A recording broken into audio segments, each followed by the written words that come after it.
longtime listeners know that our podcast platform was initially focused on interviews about the spiritual paths that Myanmar offers to meditators and monastics. But when the coup hit, we couldn't in good conscience continue to tell those stories with many monastic sites on fire or occupied by soldiers, and the Burmese people living under the military's reign of terror. So we expanded our mission to cover a wider range of post-coup Myanmar stories. Still, some guests have a unique insight into the intersection of the spiritual with the worldly, allowing a deeper understanding of both these planes. Today's guest fits squarely into that category, as you will soon hear.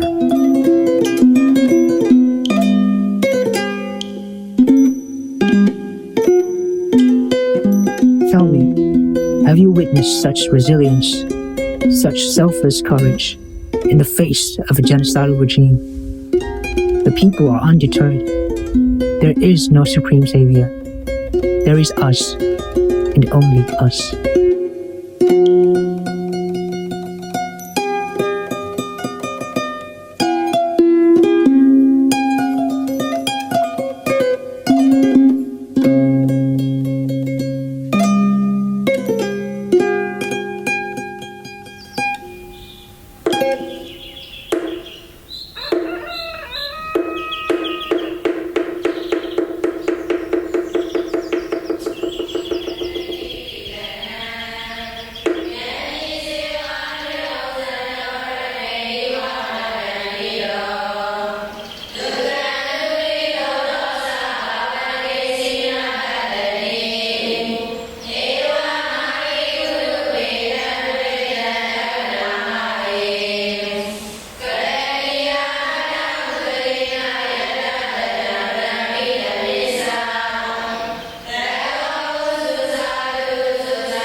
For this episode of Insight Myanmar podcast, my guest is Sayadaw U Jatila of Kyun Pin Monastery. He is the abbot of the monastery in addition to being a well-known meditation teacher. Sayadaw, thanks so much for taking the time to join us for a chat today. Okay, thank you. Right. So there's a lot to talk about. I should say that from the outset. I definitely want to learn more and have our listeners learn more about your background as a monastic, what you've done for your community with social projects and education, as well as your experience practicing meditation and being a meditation teacher for so many in Myanmar, as well as at your center in the US. But before we get to your background and your biography, we have something much more urgent to discuss first that occurred a couple weeks ago and is still ongoing in your community. So I understand that there has been quite a bit of conflict in the region where your monastery is. Yes. So we have the general election in 2020.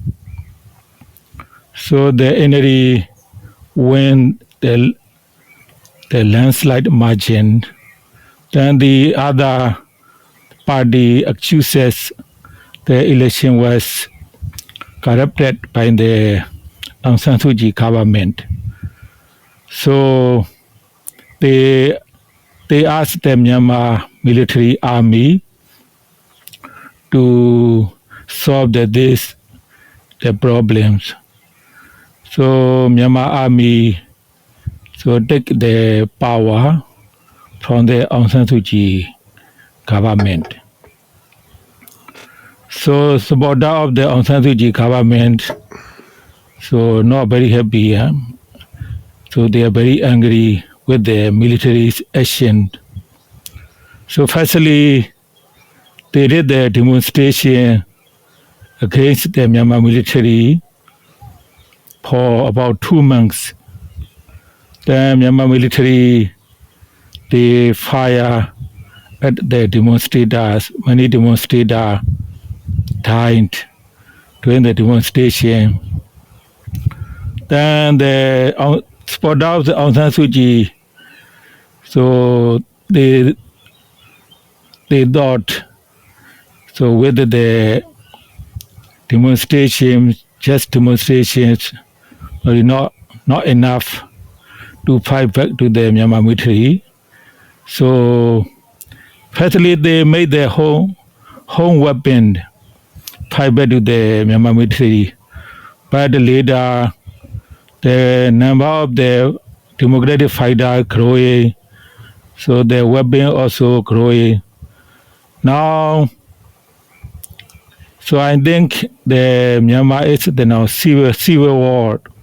The 5-day democratic Myanmar armies are more serious every day, including the my meditation near my meditation center. So democratic fighters actually they control the near my area or Wallet township, but when the army came to the Wallet, then they fight back to the army. If the army do not come, the my center environment is very quiet, very peaceful. But when the army they enter this community, then they fight back. So Myanmar military, they do the power, so 1.5 years. So the army came to near my meditation center about 4 times. 2 times was the army came, they searching for the weapons, searching for the fighters. They left without doing any action. But for 2 times was, so they also fight with the democratic fighter near my center. So in May 22nd, 2022, the 170 the Myanmar military servicemen came to near my center. The democratic fighters, they fight back to the army. Then because of the army have the more advanced weapon, and democratic fighter, they move back. But the army believe still democratic fighters are hiding in my center. So they move very aggressively. So enter to my meditation center. So they believe the democratic fighter is still in my center. So they shouted, everyone came out, I will kill you. So I will kill you. And one of the soldiers kicked the door of the female kūtis. Of course, everyone is very scared, very afraid. They are shooting, firing the air. So, but when they came to the female Dhamma Hall, they saw the female yogis are practicing in the Dhamma Hall. So they were very surprised and shocked. Oh, actually, this is the meditation center. Yogis are actually real practicing. So they calm down their angers. Then one of the Siali told them, you cannot do like this in meditation center. You have to see the Sayadaw or the assistant of the Sayadaw. Then they said, yeah, we would like to see. Then the Siali brought to the nun who is there, in charge of the dining hall. So then they saw the list of the yogis practicing Chomba meditation center. 7 Vietnamese yogis, 1 Japanese, 1 Taiwanese, then 33 yogis are Burmese. Altogether at that time about 40 practicing meditation.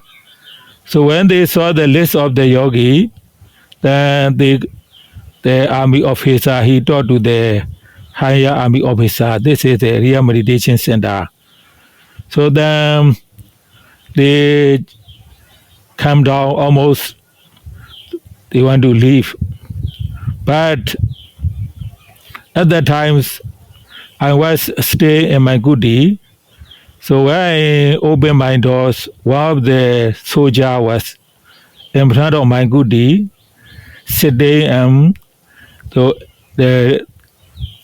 he was there, ready to shoot, carrying the guns. So I asked him, why are you coming here? So he said, they would like to clean in this area. So what do you mean? You want to clean this area? They said, because of the order from the higher official. So they would like to clean. So I told him, this is the meditation center. We don't have any weapon or any people to do the against the Myanmar military. We are just doing the sadhana work, doing the meditation. We have the 7 foreign yogis, Myanmar yogis. So I asked him, what do you want to do? So he said he would like to search for the democratic fighter every kūtis. I said, no, we don't have any democratic fighter. Even if you search, you will not find any person or any weapon here. So then he talked to the higher official. The higher official came to my kūtis. I told him, so such you behave like this in the meditation center, carrying the weapons, shootings, firing at air, or like this meditation center, like you feel the of fear. So you cannot do like this. You have to understand. So this is the meditation center, even though you are looking for the democratic fighters.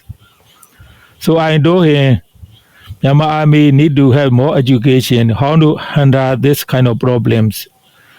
Of course, you have the democratic fighters against the Myanmar military, but in my village, there are 120 families are living there.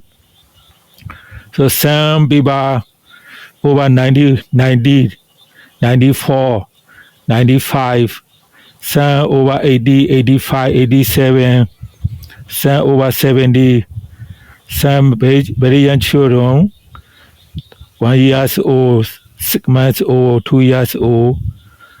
So you cannot do like this, There are many people innocent. They are just doing their farmer work. They don't do anything against the Myanmar military. So if you do like this such ways, your armies will fail. You will not be success your mission. So that's why Myanmar military have to be more educated, understanding how to handle this kind of the problems. If you do not understand how to handle this kind of problems, then the problem will be growing more. You have the more problems. So you cannot solve this kind of problems. Then I asked the army officer, so do you believe why I said, yes, I understand. If you handle this way, you cannot be success. Something like that. So this was the one times it was there, May 22nd, 2022. But second times it was the June 2022. So the democratic fighters, so the armies, they shoot back each other. Finally, the Myanmar military, they used the very big rocket firing to the Kyun Pin village and my meditation center. So when they start firing the big rocket to the my center, the Kyun village it was at night 7:30 p.m. June 21st. So the big rocket reached to the Kamyu village. Kamyu village, so they like it, people like it, they very like a hair, yelling, running, calling for help each other, because at the Kamyu village there are about 500 Myanmar citizens staying there. They are running, calling, so they run away.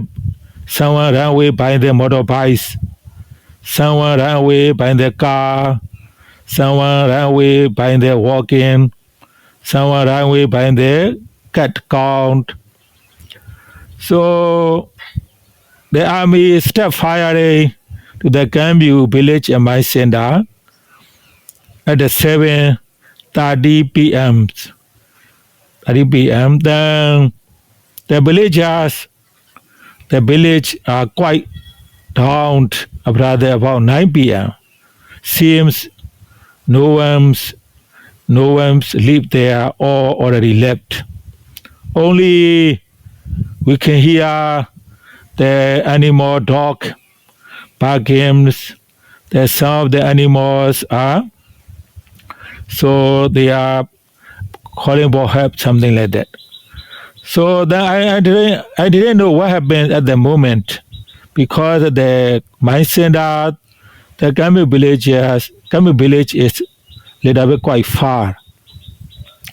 Next morning, so after I have the breakfast, I talk to the villagers what happened last night. Then they told me the army launched a big rocket to the Kamyu village.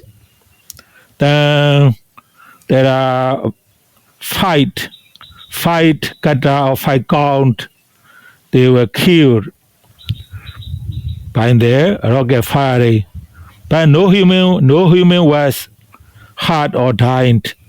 That's why all villagers, they already left from their village. No one there. Then at the times, so we thought okay, but so a few minutes later, the army started firing rocket to near my center and the Kamyu village. So the people have to go to the safe place, including me. And they approached to the Kamyu village with the boat from the other side of the Yauri River. So they are army soldier shooting. Then some of the army soldier firing a big rocket to the Kamyu village, my center. Then of course, some of the democratic fighters fight back to the Myanmar army near my center, near the village. That's why the army cannot approach the Kamyu village easily. But finally, so they used a big rocket to the Kamyu village. The democratic fighter, they ran away. Then the army soldier, they reached the shore of the Yauri. Then they did near my village. Then after they reached the land from the Yauri River, they used the big rocket firing to the Kamyu village, my center, probably more than 30 times. So the big rocket reached to my meditation center more than 10 times. So then they used a big rocket. Probably this is my life. I am 57 years old. I had never experienced like this, Hearing the very loud noise, very big, like explosion. So it was my first time to have experience like this. Then They came to near my meditation center, my village, about 9 a.m. 22 of the June. Then after they reached my village, then I saw the smoke. They are burning the many houses, hearing a lot of noise, lot of smoke, So no one can go there. So this is the one army group burning the houses. The other army group, they are going to another monastery. We have the two monasteries. My meditation center called North Monastery or Jome Meditation Center. The others, South Monastery. They go to the South Monastery to see the Abbot Sayadaw. The army asking, who are the fighters? Where are they go? The Sayadaw said, I didn't go out almost 2 years because I had the diabetes and hypertension. That's why I didn't go out for 2 years. I don't know. So the army is not very happy with the answer of this. This year is 60 years old, 40 wasa. He is the vice president of the Sangha organization in Wallet. So they said, you must be PDF. PDF means the democratic fighters. You must also member of the PDF. Then the army officer ordered him to take him. So then the Sayadaw have to follow with them when they come to the village or come to the other place.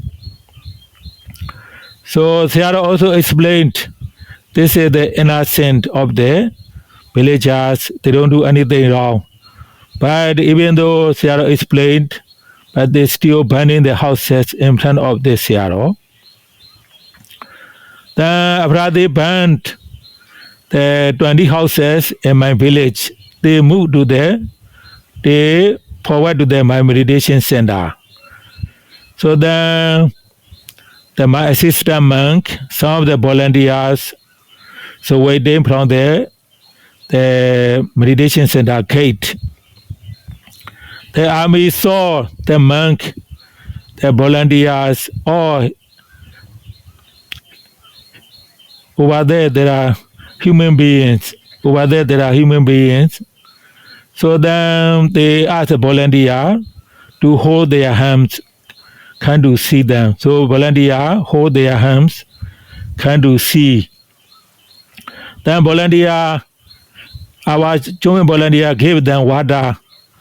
So then the soldier asked, do you put any poison in the water? The volunteer was surprised, no, the meditation center volunteer, we do not do like this. Then still do not believe the soldiers, you have to drink first. Then volunteer drink the water first, then give him, then he take it. Then they came to our monastery gate. So then our volunteers, nuns, volunteer came out to see them, gave them snack. Then one of the soldiers is very hungry. Please give me the lunch. So then the volunteer gave him for lunch. Then one of the volunteers asked the one soldier, how many houses you have burned in Gami village? Or the soldier answered, we don't want to burn the house, but I burned the 5 houses in Gami village. Then they had the conversation, Army and Myanmar, the meditation center, volunteers have the conversation. The many of the soldiers also, they complained, they are very already tired. They already cannot go back to see their families. They want to finish this revolution. no matter who wins, Aung San Suu Kyi win or army win, no matter. So they want to finish. Even they have the almost 3 years. So then they moved to the other village, Namo village. Also, they still burned a few houses there, but some of the houses, the volunteers, they go to stop the fire. That's why the 3 houses were safe from the fire, because my meditation center volunteer go to stop the fire. Then there about 4 houses was burned. Then they left there from my meditation center. But when I find out that in my meditation center, that one of the kūtis was damaged by the rocket, which kūtis was the Bhikkhu Ottama stay there. He is there, 70 years old. But he was narrowly escaped from the rocket. After he entered the room a few minutes, then the rocket hit his kūtis. The kūtis was damaged, but he was narrowly escaped from the rocket firing. So that day was the bhikkhu, the yogi cannot go to the tiny hall because the rocket firing was very serious. From about, after the breakfast, until 11, until 12. So that's why I have to have the lunch. So in my kūtis, so they have to send the food. That's why the 2-time experience with the Myanmar military. One time was the May 22nd. So the second time was the June 22nd. Right? So May 22nd was they just came to searching for the brave fighters. So they don't do anything in my meditation center. But the second time was, even the pay rocket reached to the mine center more than 10 times. Altogether, they shoot the pay rocket to the coming village mine center more than 30 times. Right? This is the experience of my meditation center, near my meditation center. But in the Wallet Towns, there are about 270 villages in Wallet Towns. They burn the houses in Wallet. So in the village, about 28 village. So the family houses, so almost 1,500. When they come to the village, they suddenly come and shoot the big rocket to the village. The villagers have to run away, right? They say the village called Yuana. They came to the village at 5 a.m. in the morning. The village have there about 500 family living there. Suddenly they came, they have to run away, escape from the army attack. So the OH citizen, then the animals, they have to leave their properties. So when they came, they burning the houses. So you can see in the photo, animals, cows, ghosts, pig, sheep, also human being died. In the Chuana village, when the army burning the houses, there are 6 OH or disease people dying during the firing. Right? 6 OH. Right? Some very OH, some they have the disease, they cannot move. They died during the firing attack. Also the People loses houses, all their properties, money and gold, furniture, clothes, food supplies. So they lose everything, right? Although the other village also, so when they come, they use a big rocket to the fire rocket to the village. The villager have to run away, right? So very similar situation in every village. Some village, they no human time because they have the more time to carry their parents or their old citizen. But some village, they have the no time to carry their parents and their old age citizens.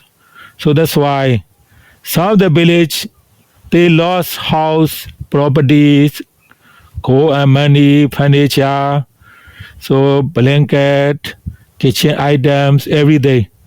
But no human dying. But the same village, also their parents die with the fire, right? So altogether, in Wallet Downs, there are 28 villages have been burned.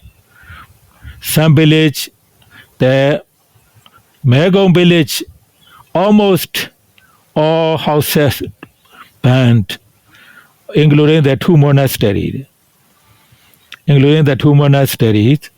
But the other village, the Megong village, they burned 386.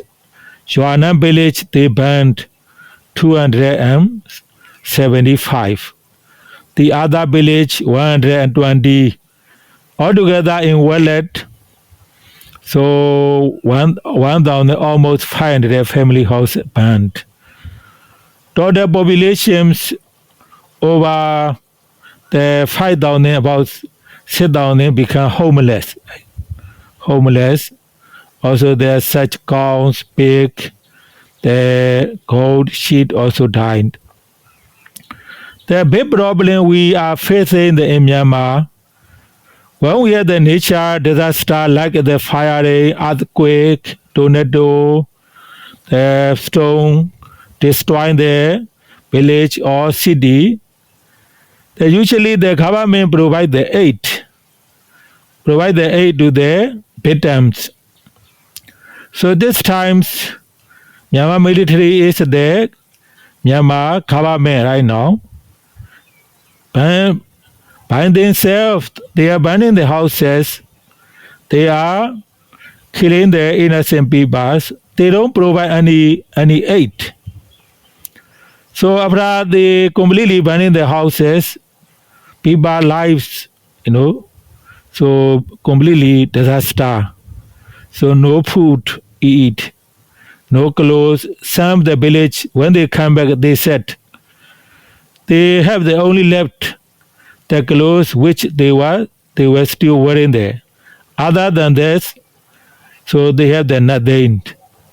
So after they left, the army burned house, kitchens, the food house for animals. So everything they lost. They only have their clothes which they were wearing.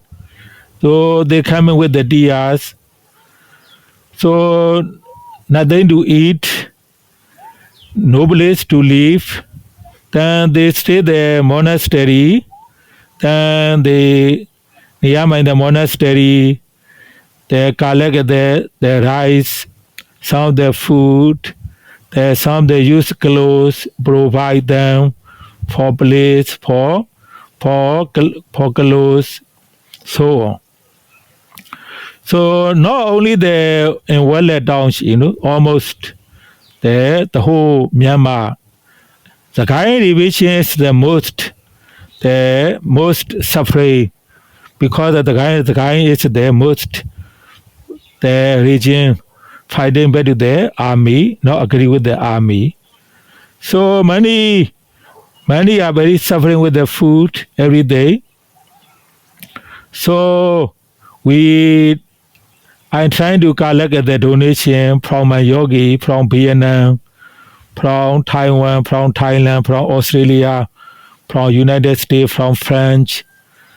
So we provide the food for all family whose house losses the whole wallet. We provide the family about 1,500 families first times. We provide with the US about $25 with the jet. So we provide about 50,000 jet. But some of the village we provide only for food. Some of the village we provide food and clothes. But about 25 family in my village, we also provide food, clothes, and for temporary hut to live. So first time we already finished supporting the whole township of the wallet whose house having lost they are every day. So we try to support with the supporting from Vietnam, from Taiwan, Thailand, United States, from France, from Myanmar. So the situation is very terrible here, very, very terrible. So because of the army, usually they stay in the media to trying to solve this kind of political problems. Unfortunately, Myanmar military, they stand at one party side. So actually the army have to stay in the media way to protect the Myanmar citizen, to try to solve this complex. But they are trying to create this complex. They are stand on one side of their party, which is their army party, right? They stand on one side of the party, which is their army party. So when they stand on one side of the party, they feel the other side of the body as the enemy. The soldiers, they come into my village. Even though they don't find any weapon, anything from the people, but if they believe they are the member of the NLD party, Aung San Suu Kyi party, so they are still take very serious action.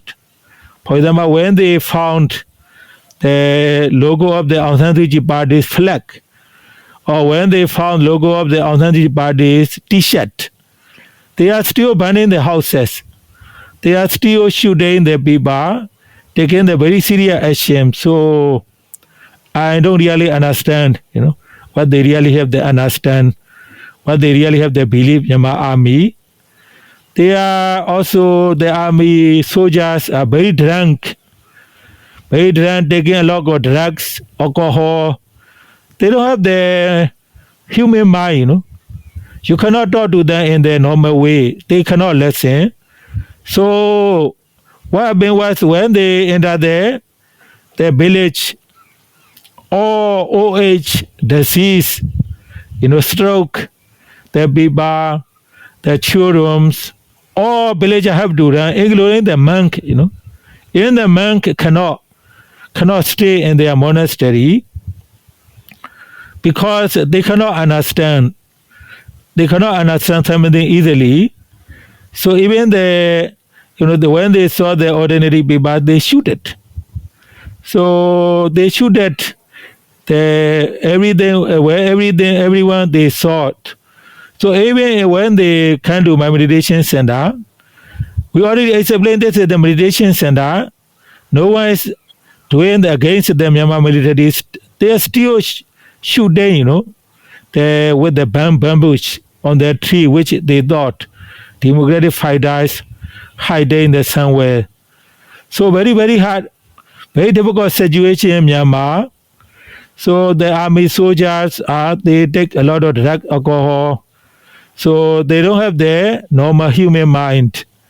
The army general, they also given the order very, very, very, how to say, unbelievable order, to do something. Then some of the soldiers, they follow the army official order. Some of the soldiers, they still have their good understanding. So they still have their good understanding. So even though the higher official order to burn the houses, they burn a few houses and finished. But because some of the soldiers, they burned many houses. In Myanmar, we had, they still burning, even yesterday, they are still burning the houses, villages. So more than 30,000 to 40,000 village or family have been burned by Myanmar military. Many families, probably about 300,000, 400,000 family members, they become homeless. So very difficult situation. So many people are wishing to finish this problem, but still no one can help. So I try my best to support the community. So last week we had the Sangha meeting in my center. There are 64 bhikkhus attended, 4 nuns attended. So we discussed how to help the Myanmar citizens. So we made the welfare program of the Wellness Sangha. When the donor support from the international, from the Myanmar or from other countries, then we were trying to arrange for the Myanmar citizen, for food, for clothes, for everything. So Danga also, they also said, because the many bhikkhu came from their village, which village they have their experience with the burning by Myanmar military. After the burning the houses, they said, life is very terrible. The food, clothes, everything, very difficult. That's why some of the monks, they have to abandon their monasteries because devotees, they already left their village. They cannot stay this village anymore. Then bhikkhu also have to leave, abandon their village, stay their place. So that's why some of the monastery came to my center asking for help for food.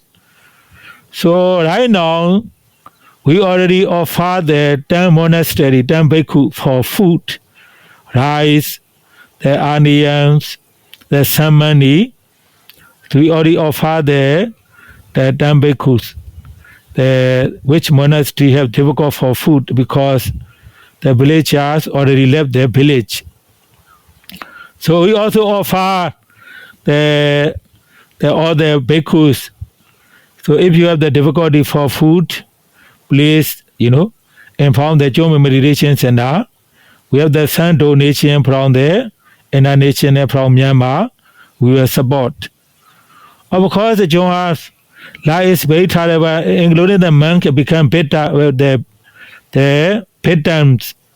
One of the bhikkhus, he came with the handicap, because during the two group fighting complex, he had the injury. He had to come with the 2 days ago. We invite the monk, the devotees, to offer them money and food. He came with the handicap. So he had the injury, two leg injury. Well, the Sayadaw here, the 82 years old. So when the two group fight day near his meditation center or in meditation center, Sayadaw became completely deaf. He's 82 years old, he completely deaf. So the life situation is very terrible, very difficult. Many Myanmars are very depressed. So usually in our area it's very peaceful. All are farmers, Every morning they go to work. So even usually in the best, even the police do not know. They don't need to come to this area because this area no crimes, no such big problems. Usually people are Buddhist, so they are farmers, no big crimes.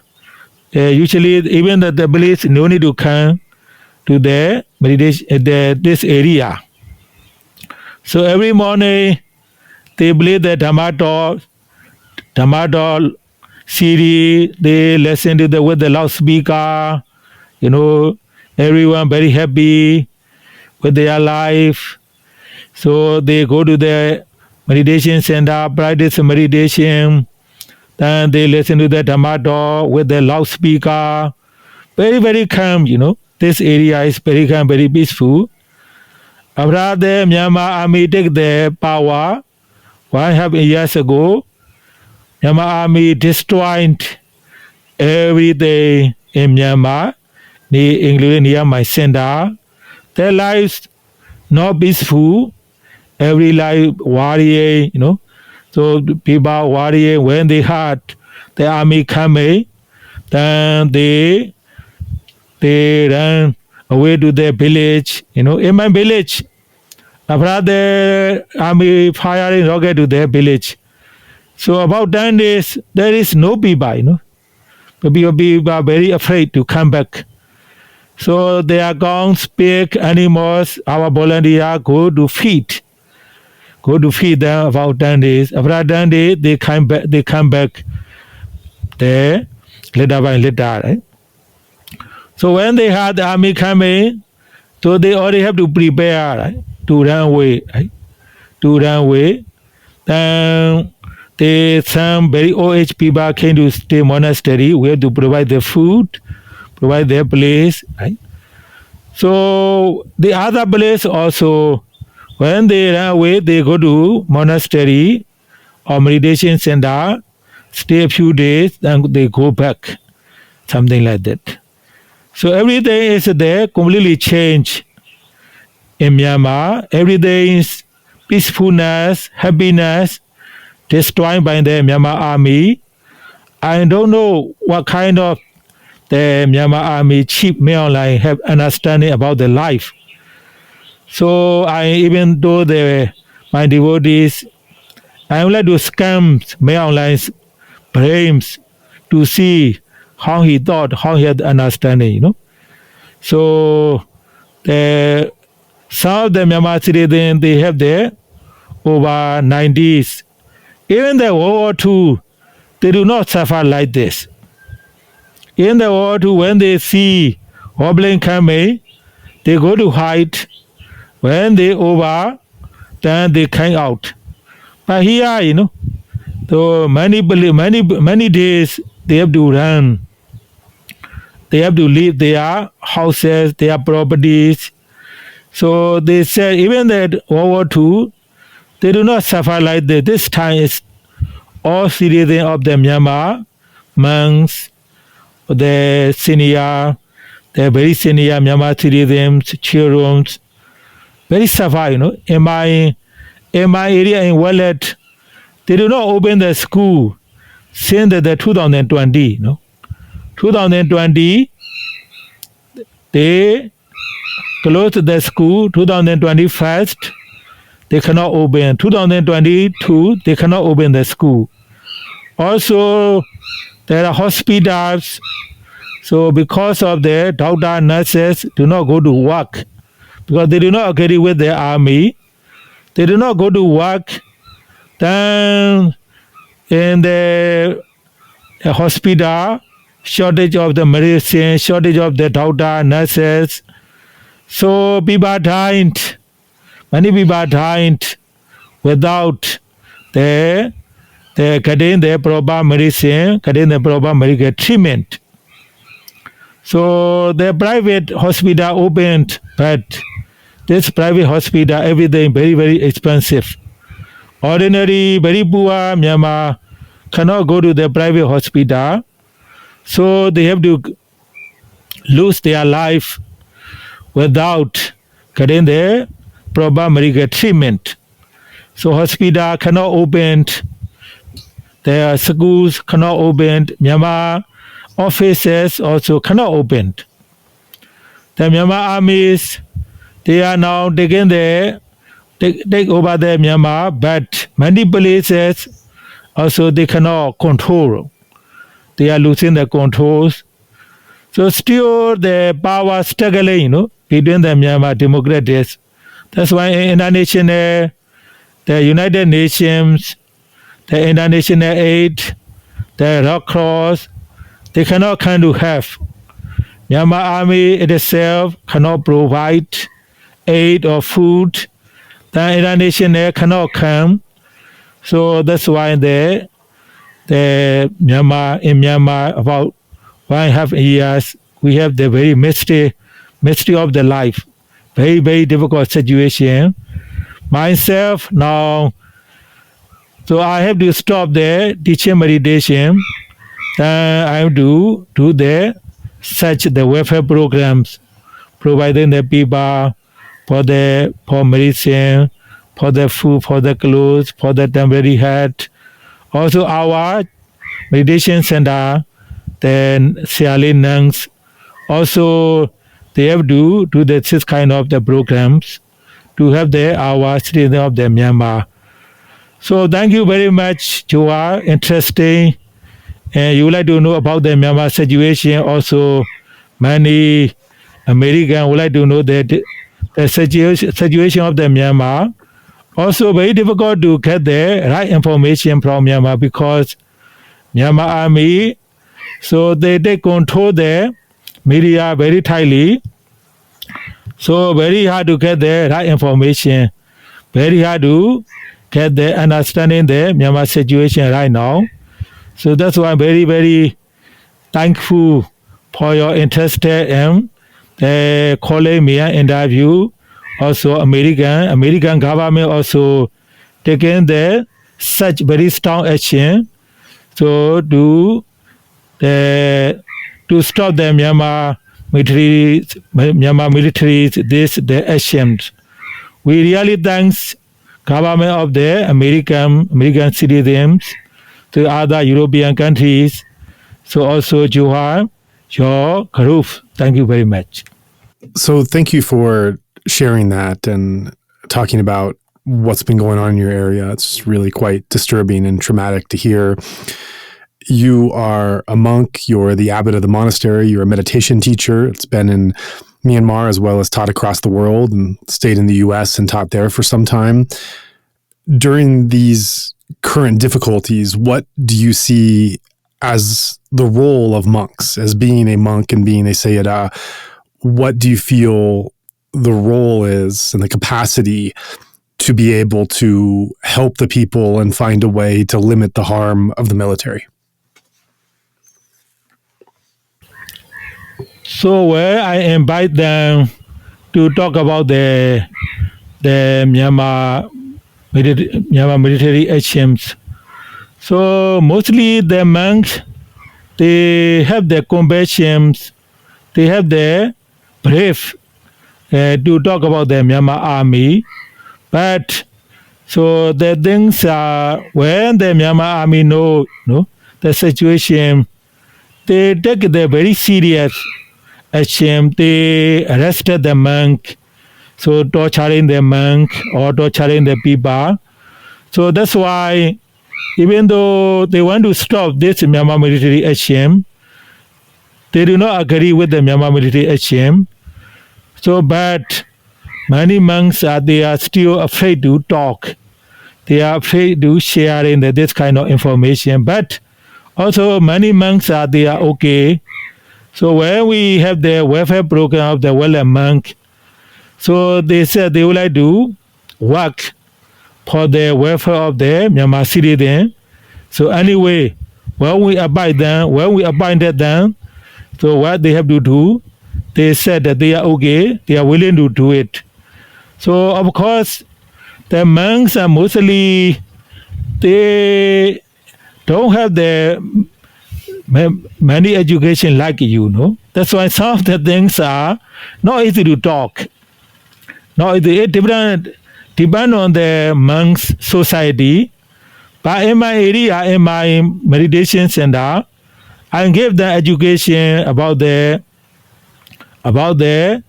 on the freedom of the speech.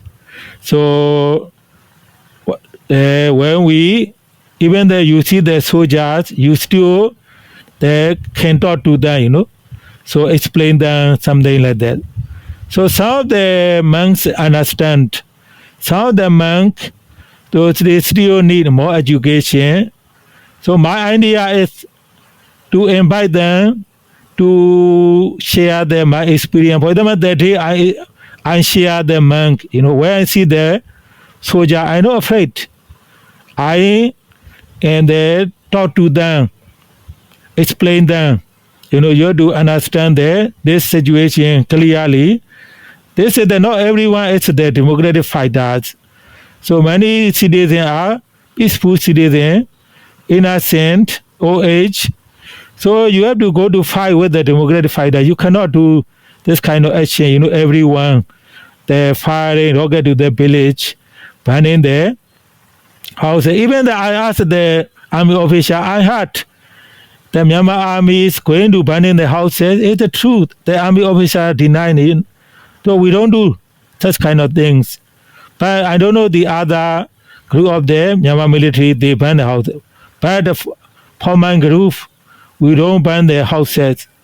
So I shared this information to the Sangha. You know, when you see the soldier, don't go, don't run away. You have to see them, talk to them.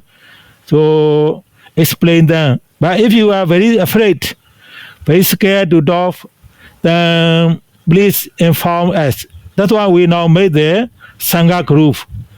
Usually, in every village, when they have the monastery, usually 1 month, 2 months stay there.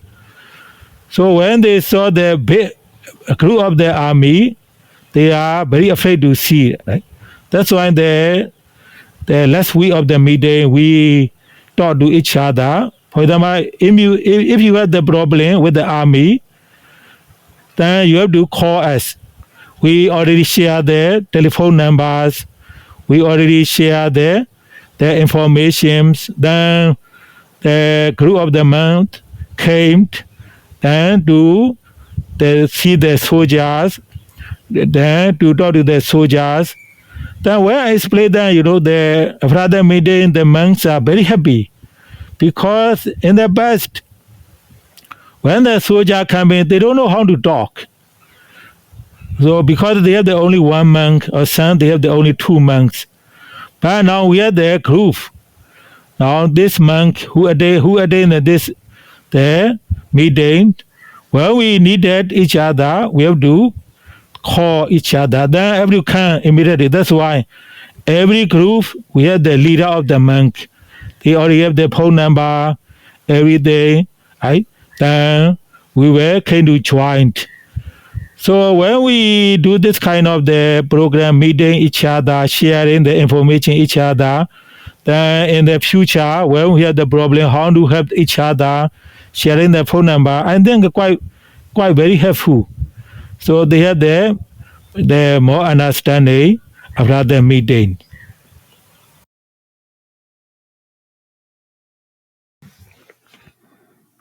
I see. Thank you for sharing. What is your opinion of some of those monks who have been supporting the military and against the democracy movement? And that's why because the Myanmar military, they have the plan to take the power. Of course, Myanmar is the quite powerful Buddhist country. So that's why, so they firstly approach the monk. You may know Uviradu. He is very strongly against the Muslim or something. So firstly, they strongly against Muslim, something like that. They do the organization called Mabhada. Mahabharata, right? So the army, they approach this Mahabharata organization, monks organization. Then later they try to persuade this monk when the Aung San Suu Kyi or democracy, when they gain their power, Myanmar will not be Buddhist countries, Myanmar will be Muslim countries, so on.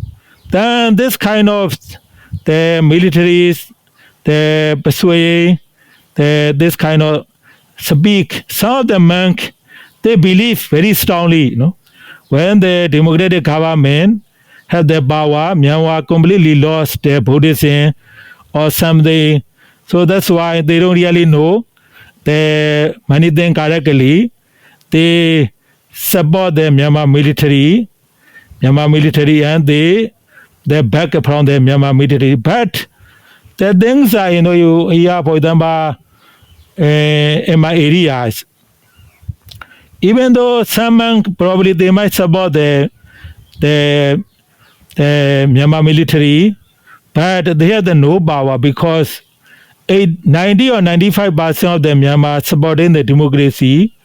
That's why in villages who support the Myanmar army, they cannot stay in the monastery. Now they have to leave monastery. In village, some monk, they openly support the Myanmar military. Then they have their life threatened names. That's why they have to leave the monastery, go other place. So even though they support the Myanmar military in my area, they have the powerless. Because of the democracy movement, people have the more power, very powerful. So they strongly connect each other. So that's why even though they serve the support army, but their supporting is there, manipulate their supporting is there, not really effective, powerful. Right. Thanks for that. Since the coup developed, there were non-violent protests by democracy activists across the country. And when the military responded with violence, then we saw the rise of PDFs and armed resistance. As a monk, what is your opinion of the role of the armed resistance and the PDF and the democracy fighters? I told them, my devotees, for me, I am Buddhist monk. That's why, for my understanding is that I am to support the citizen of the Myanmar international with the meditation Dhamma to provide the Dhamma services.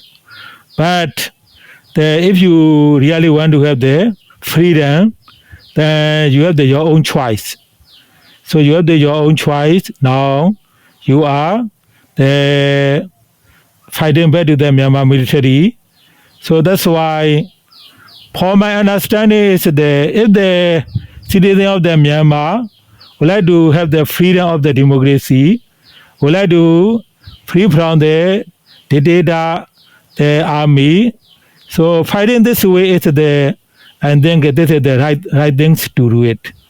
Because when the Myanmar military controlled everything, suffer food, clothes, also they don't have the very good relation with the international government. They only want to have the power, so they cannot do the good thing for the citizen of the Myanmar. Like for example, the China, they are communist. So the Vietnam, they are communist. But so since the 1975, the communist realized without opening the business, so they cannot control their citizen of the Chinese. That's why the communists, they start open the business. In 1975, they start have the relationship with the United States government. So even though they are communist, but the Chinese citizens, they have enough food, enough education, everything Probably they may not agree with the communist government completely, but at least, so communist government, they opened the business, they have their good, so they have their good relationship with their other national, Asia, other national government, so on. Because of their understanding, right? So their understanding, supporting the good education, business. Myanmar military, they do not have this kind of knowledge. They want to control, they want to keep their power in Myanmar for their whole life. They don't understand how to do the business with the other nations. So they don't have the good relation with the other nations.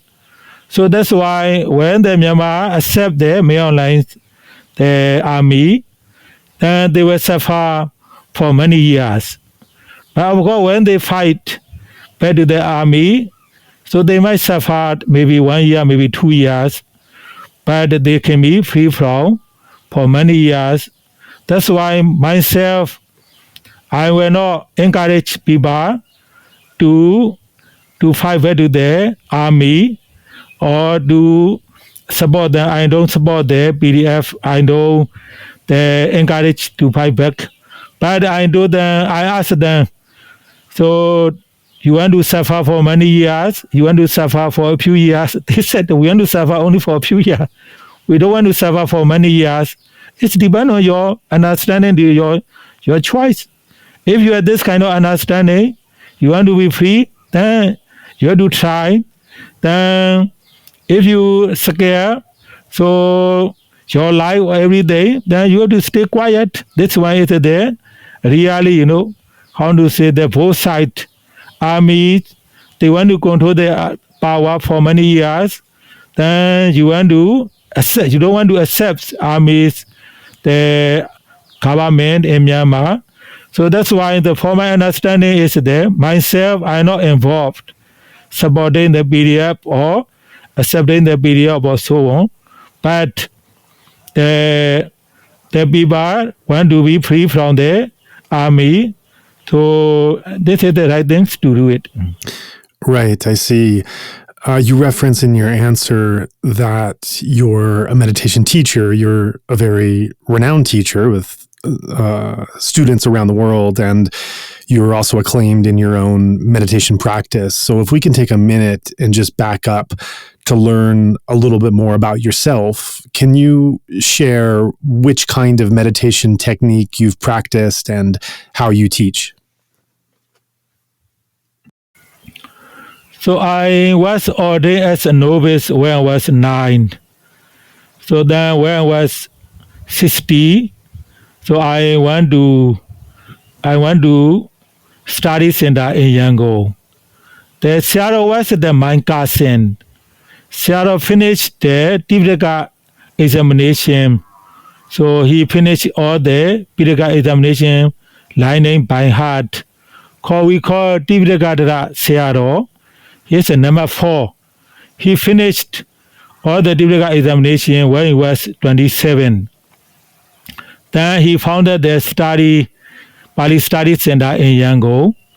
Then I go to study with him. So at that time I was 16. I was born in 1965. So my grandmothers, they ordained as bhikkhu as a nun when they were 42 with one of the Mahasi Sayadaw student monk. So I was very familiar with the meditation. Every evening my grandfather asked the student to practice meditation about 25 minutes or 30 minutes. Right?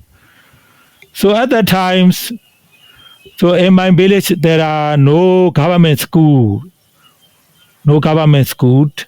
Every kid have to go to monastery to study how to read, how to write.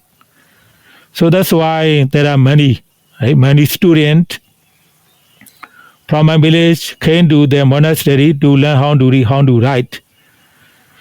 So then after the study, before we go back Then we have to practice meditation every evening. My grandfather, so actually when he was a layman, he was also very quiet, okay for his business. That he abandoned all his house, all his business. So including the 2 sons, 2 daughters, and they ordained as a nuns, Samanera, including my mother. Later, his 2 sons, 2 daughters, he went back to the lay life. Wow, they became my mother, right? So I'm very familiar with the monk's life, the Buddhism, since I was very young. So in my area, it's very, very, very peaceful, no electricity until 2070, right?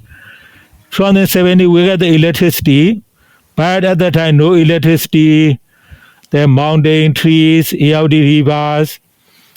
So we go to Armstrong, getting there, and food, sharing the food. My grandfather, since he do the meditation, he doesn't scold his disciple, he doesn't beat, he doesn't scold, he doesn't say, So I grew up with a very peaceful environment with my grandfather, monk, or the other environment. But after I moved the Yangon to study Bali, of course I can study Bali. Sayadaw is a very, very high learner, Divyagadara Sayadaw. Sayadaw, but he had a very, very strong temper. He very angry. He beat his student. So after I stay 3 years with him, of course I also very angry with him. So I realized I already studied for 3 years. So when I'm angry, I cannot control my anger. I cannot control my kilesa. Of course, even though Sayadaw is angry with me or he scolded me, but I'm still angry means this is my own problem. So that's why I thought with just studying Bali is not enough. I have to do meditation one day after I finish studying. So after I stay 5 years with my cousin, Divyagadara Sayadaw, I left. So I moved to the Bali center. So there by another Bali center, I said quite okay. He is not very angry, very kind, very peaceful. So I also I like very much there, staying very peaceful. So I thought this is the right things in monkhood, because since that we don't have our own family, we don't have our own business, so it means we don't want to have any suffering. But the monk is saying because of his very strong, energy, his very, very sharp knowledge, so someone cannot follow him. Of course, he had the very good compassion, but still he beat with the others.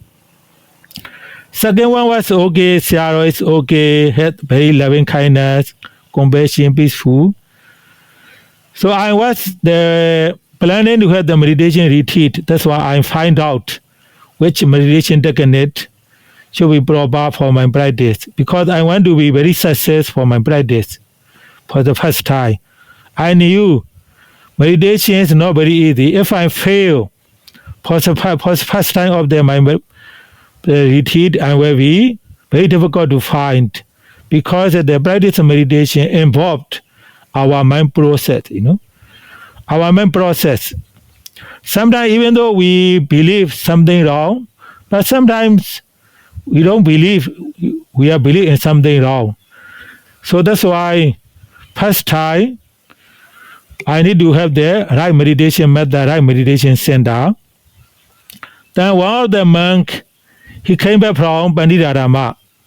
So he gave me the advice, if you would like to do meditation, go to Pandita.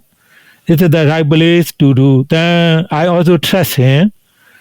In 1996, after I studied Bali, finished the examination, I decided to go to intensive meditation retreat. So then in 96, I went to Pandita Dhamma Yangon to participate for three months Vasa meditation retreat. Actually, at that time, I had never seen Pandita Dhamma Sayadaw Ji. I didn't know anyone in Pandita Dhamma. So I just went there to the practice for 3 months Vasa retreat. Of course, Pandita Dhamma, they always welcome for the monk. That's why they welcome me. So then I thought practice meditation need very strong determination. If I did not have very strong determination, my meditation will not be success. That's why I made very strong determination not to look at anyone, anything, only look at about 3 or 4 feet in front of me. Now I will not change my position. If I change my position, I have to change my position very often. Then there will be more difficult. So that's why after I listening to the meditation instructions that given by the Maji Sayadaw Ji by audio tape, I went to Dhamma Hall with a very strong determination to practice for 1 hour. Even though I will have a pain, I will not stop.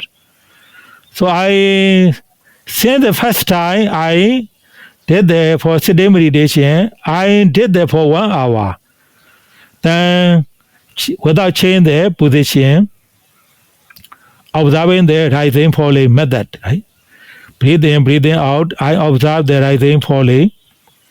Of course, in the beginning, it's very difficult to catch the rising falling. Even though I made a lot of effort, the mind still wandering a lot. Then I realize I need to make correct effort, watch the rising falling to see the abdomen movement, rise and fall. So I have never sit 1 hour like this. So very terrible sitting meditation for 1 hour. So I did a very strong determination to practice for 1 hour every time, observing the rising falling. After about 1 week, I still feel I have the good concentration, observing the rising falling, seeing the rising falling very clearly. Even the 1 hour is, I thought, about 5 minutes, maybe a few minutes. So when I hear the clock for 1 hour, I was not believe it was 1 hour. Oh, so before that 1 hour sitting meditation, so difficult, so terrible. But today, I don't know what happened. 1 hour is so fast, so quick. I can't believe I have already sitting for 1 hour. So then, from that day, my meditation start changed. 1 hour sitting become easier. So a lot of pity, very calm, very peaceful, observing the rising, falling. After I improve the meditation, even though I don't want to sit with the others, don't want to talk, want to stay alone, stay quiet place. In the beginning, to wake up, in Pandita Dhamma, you have to wake up. So you have to wake up 3 a.m. Have to go to the Dhamma Hall 3:30 in the morning. It's someone not used to it, very difficult. In the beginning, it was so difficult to get up in the morning. But after I practice, reach this one, morning wake up also becomes so easy. Practicing 1 hour to 2 hour, 3 hour, become very easy. So a lot of joy. So after that, I feel, my life completely changed. Baby mind became very soft.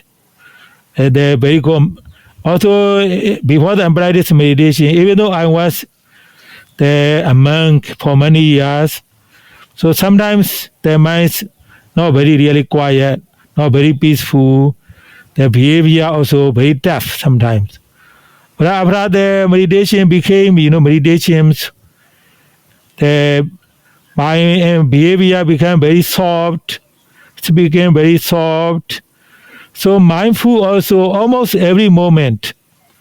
No need to make a lot of the effort to carry the mindfulness. Mindfulness can automatically, doing the sitting meditation, doing the walking meditation, doing the talking, or when you are using the toilet, so on, right? So after the practice about 4 months, then I stopped there, practicing intensive retreat. Then to ask the Pandita Sayadaw U to stay permanently, Pandita Sayadaw U so accept me. Then he assigned me to work in the Pandita Semango Forest Meditation Center. So at that time I didn't speak English. So I'm just in charge of the yogis, working for the center. That's why I knew many American yogis, English or German, French yogi in Pandita Dhamma. So at that time I didn't speak English. So I worked for the center. But in 2002, Pandita Sayadaw U assigned me to go to United States, TMC, Tragra Meditation Center, San Jose, California. So I study English. I also taught the Vipassana. So American, the lady names the Megan Kawan, her Pali names Pia Banini. So the other is Mudu Banini, Pali names American, her names the American names Laura. So someone who came to practice Pandita Dhamma Meditation Center, they used to practice Pandita Meditation Center. When I was in the San Jose, they came to teach me English. There are many. I only mentioned the names. The Sarah, right? So the Nancy also. Many American yogi came to teach me English. Then after I study the 2 or 3 years, I can speak English. So then I can interview the yogis, American yogis in English, other nationalities. I stayed in DMC until 2005. So then I went back to Pandita Dhamma, right? When I was stay in DMC, San Jose, I also did the 3 months my retreat in San Jose, 3 months retreat. Then when I came back to Pandita Dhamma, so I also did the 1 month my retreat. I also made the determination to practice about 6 hours every day. Even though I interviewed the yogis, morning about 2 hours, from 4 to 5, organ meditation, 5 to 6 for sitting meditation, evening 6 to 7 for sitting meditation, 7 to 8 organ meditation, 8 to 9 for sitting meditation, the other times. So I made the determination to practice about 6 hours every day for my practice. Even when I teach in Thailand for 1 year, I also did the sitting organ meditation for 6 hours every day. So I was very satisfied with my practice when I was 2016 in Thailand, right? In Thailand, I was very satisfied with my practice. So, of course, I believe the practice of meditation can change our life to become the good human being, to have the good mind. For example, the kilesa defilement, since I had the very good meditation, the kilesa defilement, angry, upset, usually I don't see it. Frustration, angry, upset, wandering thought, the depression, anxieties, I don't see anymore. So mostly very calm, very, very, very peaceful, energetic for myself, for the whole human beings. So myself also believe in Vipassana meditation very strongly can change for our life to be human beings. Also, I also believe to provide the community for education, for health programs, for poor people, old citizens also, the good to have. Buddha himself, he is also doing the welfare program very much. So many people thought the Buddha is there, not really doing the welfare program others. The Buddha himself, one time was the old man came to the monastery. He was very angry. The Buddha arranged the food for him, then gave the Dhamma talk. Then he realized the Dhamma. Then the Buddha explained to his disciples, he is very hungry. If you do not give the food, he has no energy to listen to the Dhamma or to practice. That's why I have to give him food first. After he gained the energy, then he gained the Dhamma knowledge. This is the right thing to do, right? So the Buddha himself encouraged doing your own benefits, doing the others' benefits, most the good human beings. Of course, some they do their own benefits, some they do the other benefits, some they don't do their own benefit, others benefit, but some they do their own benefit, the others benefit. This is the Buddha said, this is the most good one, most beneficial one. So someone who do the benefit themselves, who do the benefits for others.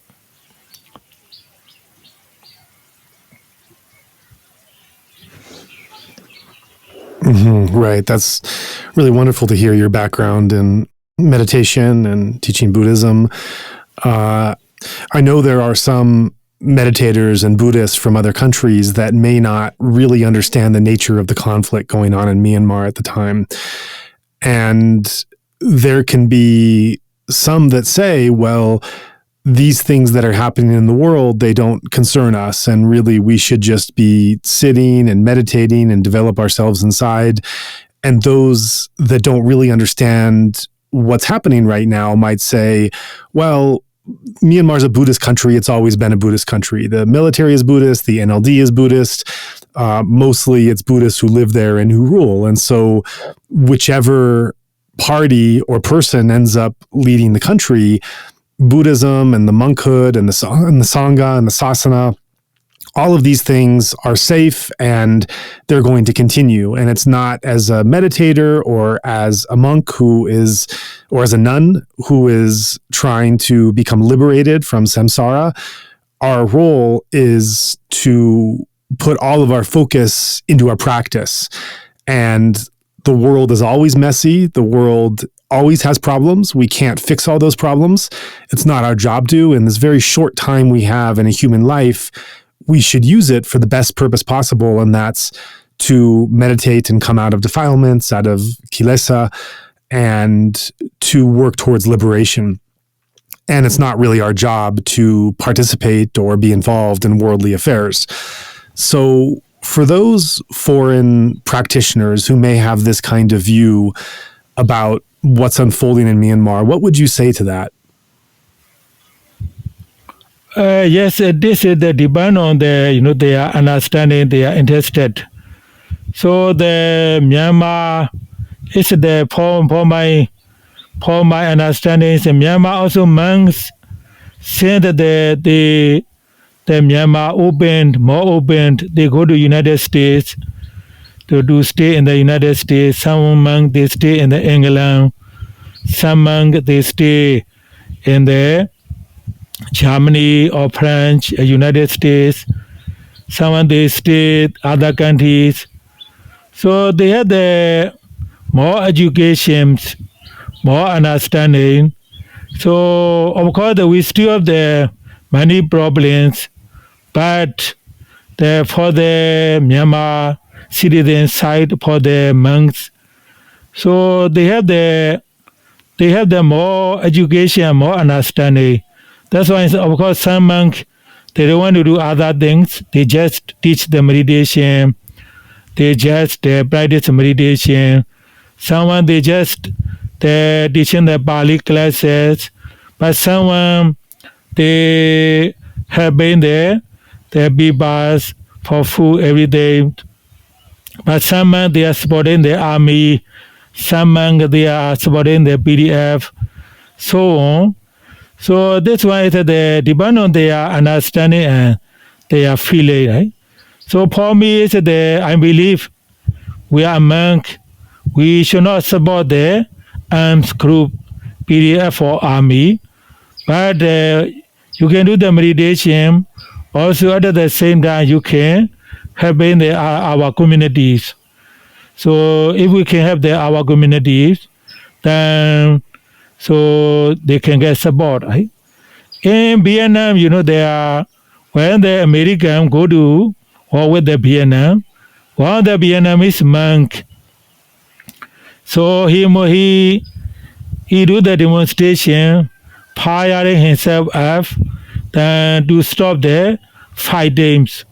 So it was also very helpful to stop the war, U.S. So he had this kind of the understanding. He do the someday, right? So in Myanmar also you can see the many monks have the different kind of idea, different kind of the approach. So also some of the monks, they try to make the group to make the negotiation with the army, with the democratic group. But still, how to say, the two sides, they don't know how to negotiate. For example, army. So when the monk talk to them, they said, they are right, they are doing the right things. That's why everyone have to follow with their idea. So the democratic group, army doing such bad things, we cannot negotiate with the army. We have to fight until the army dismissed from this war. Army should not exist. Myanmar army is the bad army, doing such kind of bad things that damage the Myanmar citizen. So that's why they are democratic fighter, I believe. They have to dismiss the Myanmar army from this war. So the two sides are still so very strong, very strong, but after 1 year and a half, the army himself, they show, so they would like to negotiate with the democratic group or something like that. But still, the other side is still very strong. So then after they fight this way, so then both sides are losing money, life. Then they will understand more and more. Of course, the others are, the monks, we have the limitation of our role. So limitation of our role. So when they try to approach the Myanmar army or, the democratic group, they have their own, understanding. Like myself, I also talk to the Aung San Suu Kyi, my personality. I go to her house. I go to her house to have the lunch. Also, I talk to the senior member of the NRE. Also, I talk to the army higher officer. That they have the very strong their own idea, So that's why, so this kind of the complex really so happened. Now after 1 year and a half, then the both sides are learning, the both sides learning, losing. So even though they're trying to fight, the Myanmar army start looking for the negotiating way. So that's all, right? Because you reference meeting Aung San Suu Kyi in person, I do have a question about her background as a practitioner. Of course, she was raised in a Burmese Buddhist family and traditional Buddhism, as many people growing up in Myanmar would have. But beyond this, in her many years under house arrest, it's also been noted that she spent time in meditation and also shared a meditation teacher, as you had, Sayadaw U Pandita. But I haven't really heard much about her practice or her dedication to the practice or her insights as a meditator or how her meditation practice, not Buddhism, but actually meditation practice, might have affected her personally or her policies. I think for anyone who's ever done meditation, it's something that really transforms us and really changes the way we see ourselves in the world. And so I've always been curious, what kind of meditator is Aung San Suu Kyi? What kind of practice has she done? What kinds of insights has she had from that practice? And how is that carried over to her public role in leadership? So anything you can tell us about Aung San Suu Kyi as a meditator, what you know about her meditation practice and how that informs her view of the world.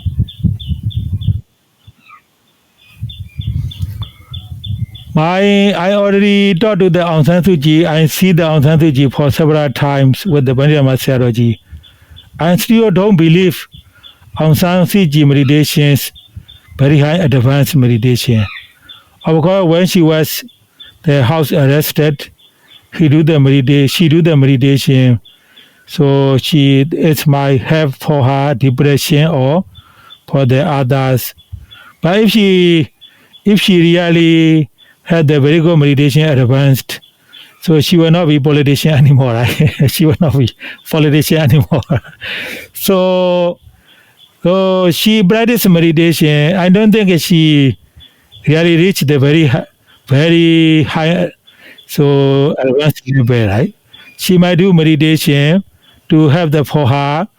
When she was lonely, she stayed under the house arrest for many years. So she practiced.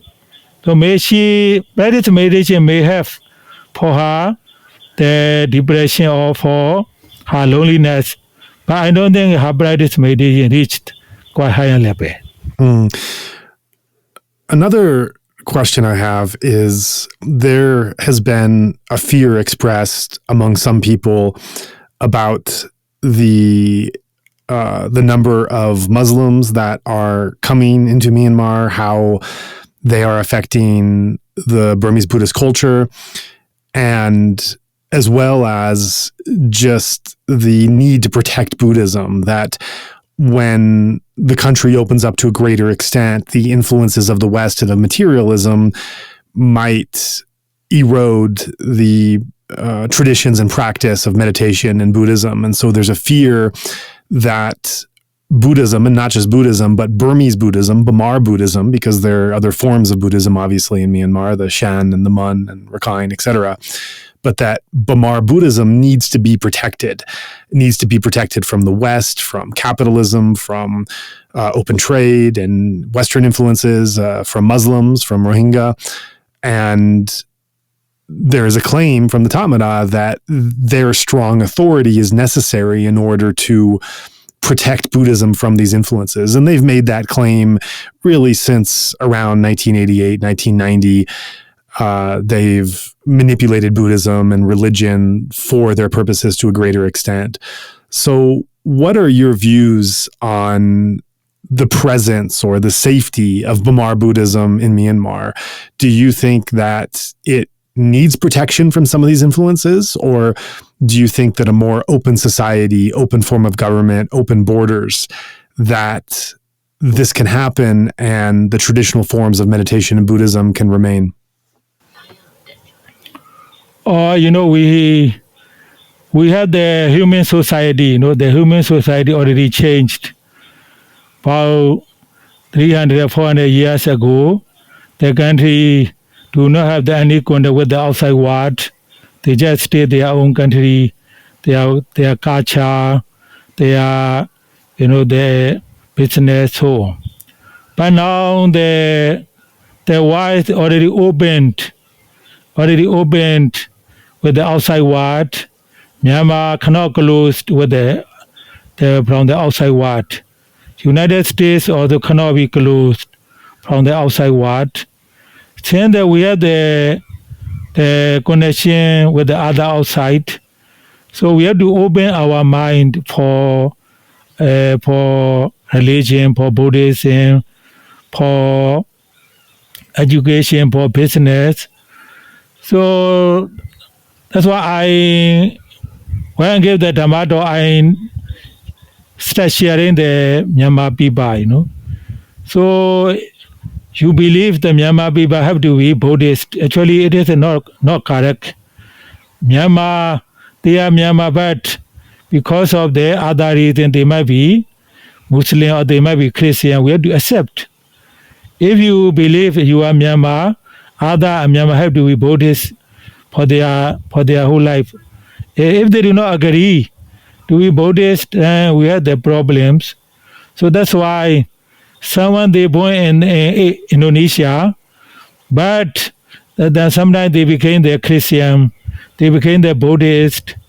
So someone they born in Myanmar, so they became the Buddhist or Muslim or Christian. Someone they born in United States, they born in United States, but they became the meditators or they became the Muslims. It depends on the parami and depends on their environment, depends on their knowledge.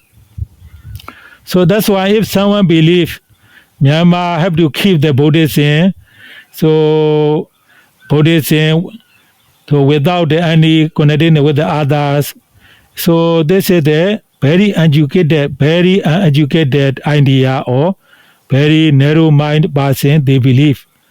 If you are really knowledge, if you have the knowledge, yes, we opened for everyone, even the Rohingya coming or Muslim coming, American coming, or Indian coming, or Chinese are coming. So it depends on their parami and depends on their effort. For example, now you are born in the United States, but you want to believe something with your own knowledge, but someone cannot force you, someone cannot control you what you believe, what you cannot believe. So when we have the democracy, society, free mind, so free society, we have to let everyone's mind.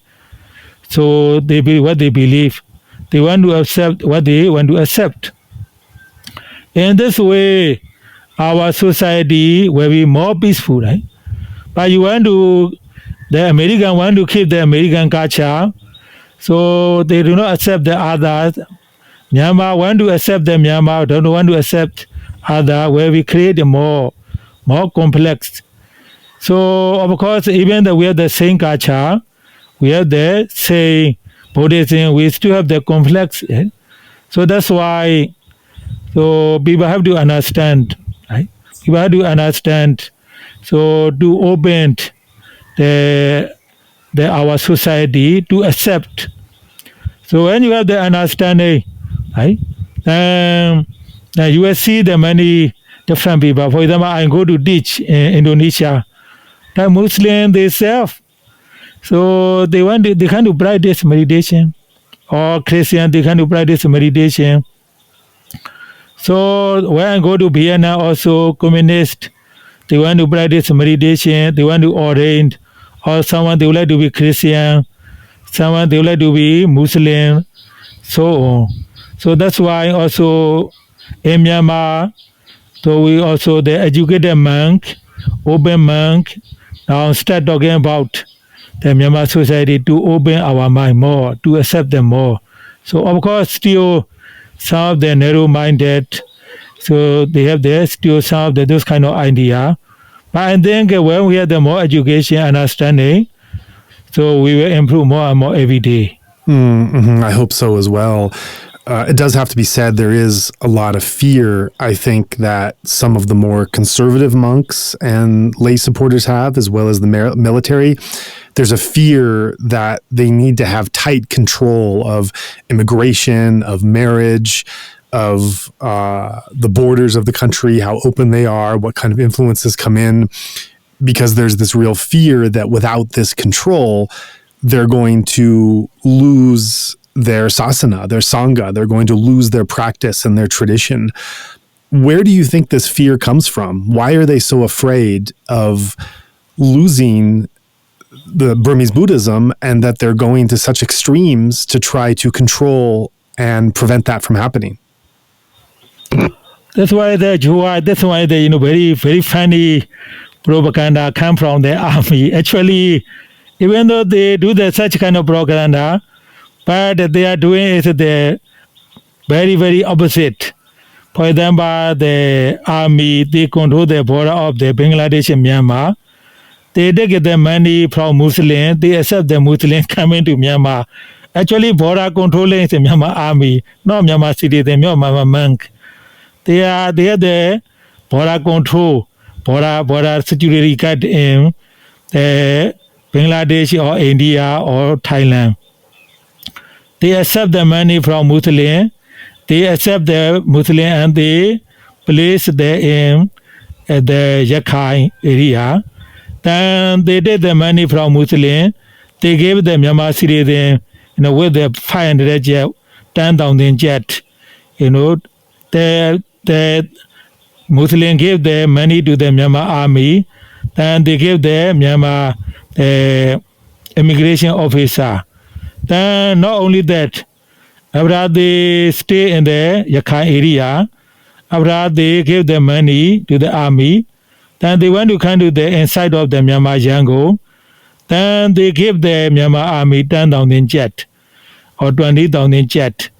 Then they come to the jungle with the Myanmar army truck because for the ordinary people, so carrying the Muslim to the jungle is not very easy, right?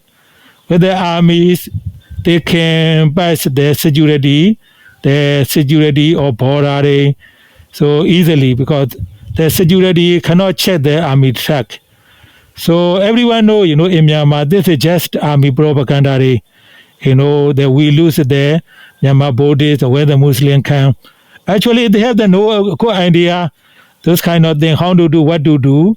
They just have the propaganda to believe that such kind of stupid Burmese monk of Myanmar. But they are doing something is very opposite, They have the army controlling the border, but they accept the Muslim from Bangladesh taking the money. Then they give the Muslim as a Myanmar citizenship, immigration card. Then when they come to Yangon, other place, army, they take the money, they carry the Muslim to the Myanmar. That's why someone has educated or they know that this kind of information. For me, I don't believe they have those kind of such really have the good intention to protect the Buddhism in Myanmar. Actually, they just have just a stupid propaganda to persuade the uneducated Burmese.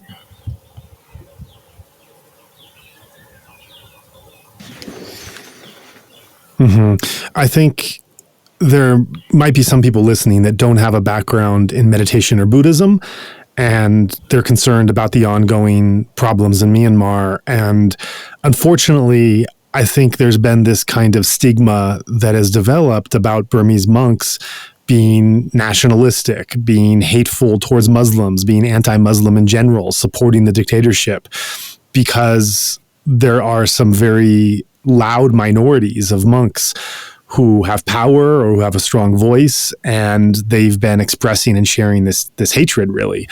And we haven't really seen a lot of Burmese monks rise up and try to speak strongly on behalf of the democracy movement. Part of that, of course, is safety. That is very dangerous to do so. But I think there could be some listeners that are a little bit suspicious of hearing about Burmese Buddhist monks and kind of thinking that, well, maybe they're all nationalistic or they have these kinds of tendencies.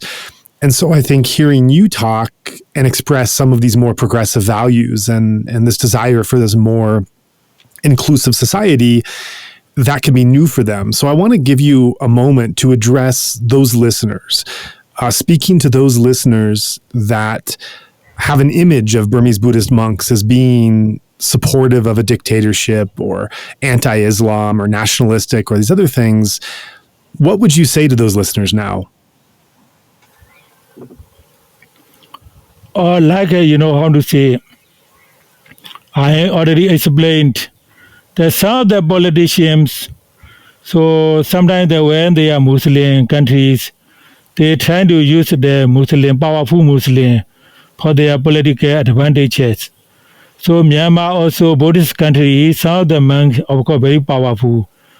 They use the Buddhist monk for their political advantages.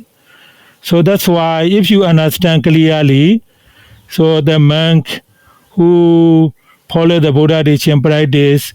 There's some monks, they are now supporting the army dictatorship because they are the politicians or armies. They are using for the political advantages. So that's why this kind of things are for me is no surprise because in Myanmar also the many monks are supporting the democracy movement. So even they have to go to the jail, right? So for example, including my Ubechaya Sayadaw. So he was the president for 10 years because he supported the democracy movement. So many monks, they have to go to jail for president because supporting the freedom of the democracy. So including the Tibetan Sayadaw. So many Sayadaws who have the experience of the going to the jail to support the democracy movement. So that's why, of course, the international, so they know they have because, so when the journalists, the newspaper article, the Time magazine, so when they have the article, this is the well-known article, then many people begin to know, or this is he is supporting the army dictator. So, but so when we have the numbers right, in Myanmar, there are many member of the monks are supporting the democracy movement, freedom of the speech, but of course there's some monks, they are supporting this kind of things. So also this kind of thing also, the army, they use the political advantages, right? Using this monk, then this monk working for them. But the things are now, for example, the monk, the Virat who supported the army, now army have to ask him to stay somewhere. He cannot came in public because when he came in public, will be very, very dangerous. So he have to stay in somewhere.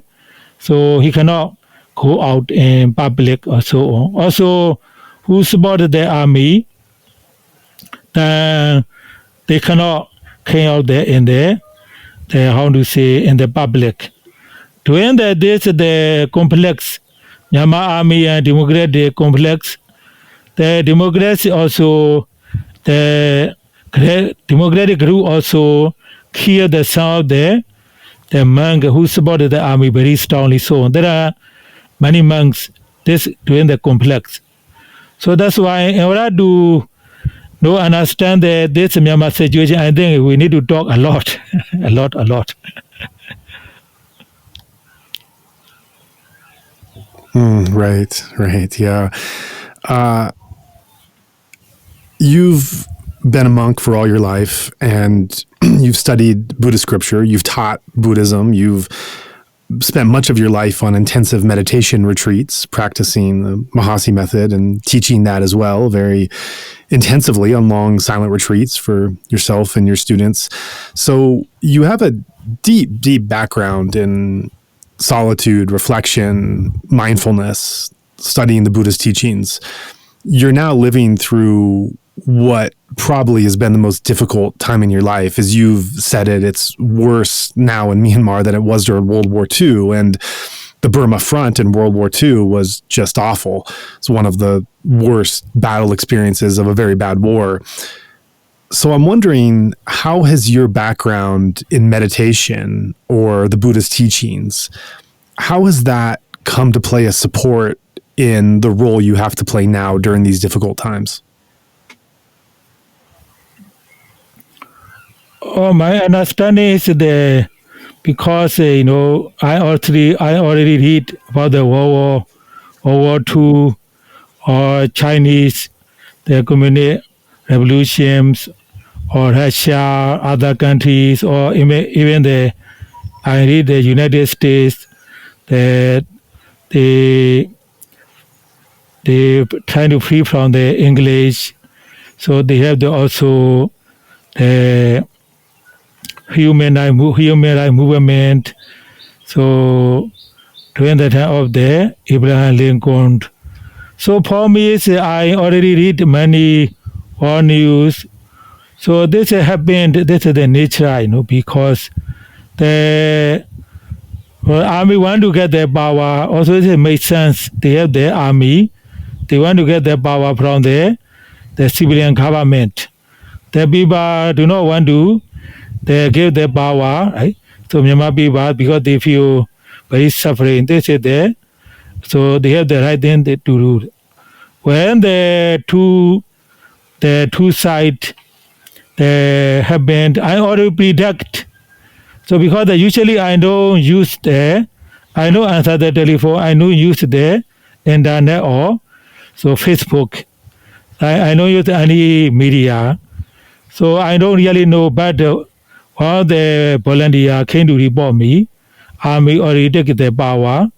I already predict this fighting will be very serious.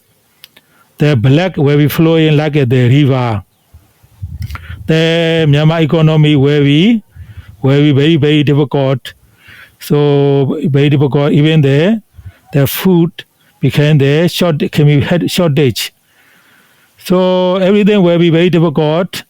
But this time army will be losing this fighting. So there will be very serious fighting between Myanmar army and Myanmar citizens. There will be killing the people, the blood like flowing like the river. The economy will be completely disaster. Everything will be very difficult. So, but this fighting, so finally the army will lose. So I already predict. So that's why. So this kind of the happening. So for me, I no surprised because the citizens also feel very strongly against the Myanmar army. Myanmar army have their very strongly their idea. So that's why I just prepare, So prepare to support our community. So since that we have the COVID situation, we keep open the meditation center. We accept the yogis. When the army take the power, then also we keep open the meditation center. Whoever can do they come. Then so when they come for the ordination, already ordain the monk, we also give them. So also when the villagers they suffer, so we try to create more job, right? Right now we have in my meditation center, so there are the workers who working for the vegetable gardens, who are working for the mango gardens, who are working for the cleaning, who are working for the kitchen, dining halls. So we have the employees, about 20 employees. We give them salaries. Then we have also volunteers. So we have also share the food and other clothes to the villager nearby my center. So that's why, I already read the news, the First World War II, the others, the Chinese Revolution, the Russian Revolution, American English, or the English and French, or for 30 years or for 100 years. Or so because of the Lova, Dosa, Moha, so people want to control the power. Some people fight back. They say that, happened. So it can happen everywhere. That's why I know the community told me despite that. So even the World War II, in Asia there are 90 million people have been life lost. So the whole world, 50 million people have been lost their life lost. So that's why I know that don't be disappointed. This is the normal. So we support, encourage them for their food or give them support or so on. That's why so I hope we can finish this 5 day very soon. So for me, this is the avoidable this kind of 5 days. Then I'm trying to stay in Myanmar, even though the devotee from Thailand, United States, so they invited me to stay in United States for this Wasa. Thailand also invited me to stay, but I believe I need to stay in Myanmar, support the Myanmar citizen with their Dhamma, with their other food, other provisions.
After today's discussion, it should be clear to everyone just how dire the current situation is in Myanmar. We're doing our best to shine a light on the ongoing crisis, and we thank you for taking time to listen.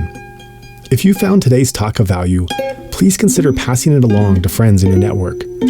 And please also consider letting them know that there's now a way to give that supports the most vulnerable, and to those who are especially impacted by the military's organized state terror.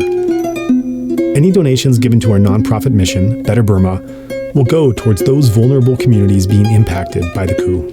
If you would like to join in our mission to support those in Myanmar who are being impacted by the military coup, we welcome your contribution in any form, currency, or transfer method.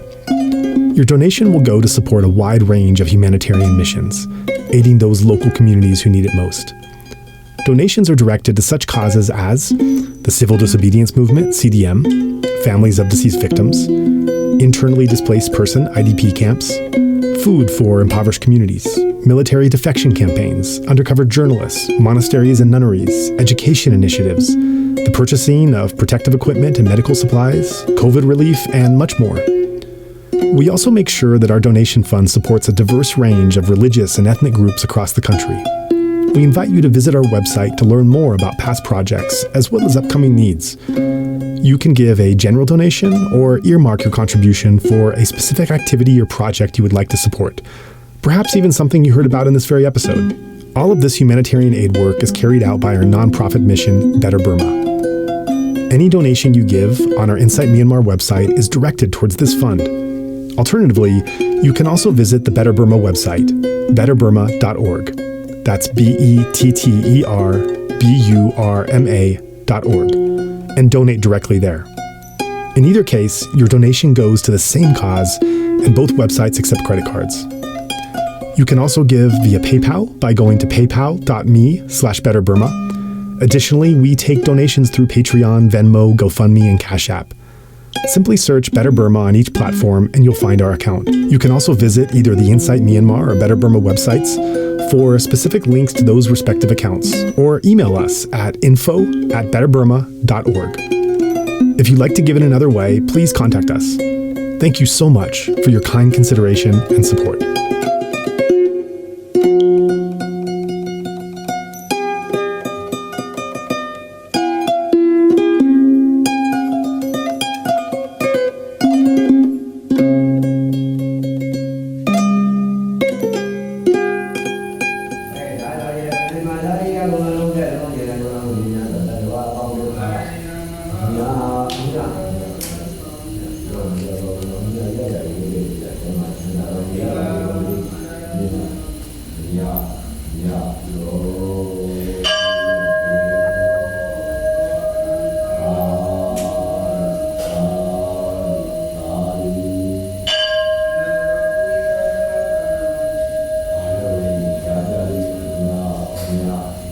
Yeah.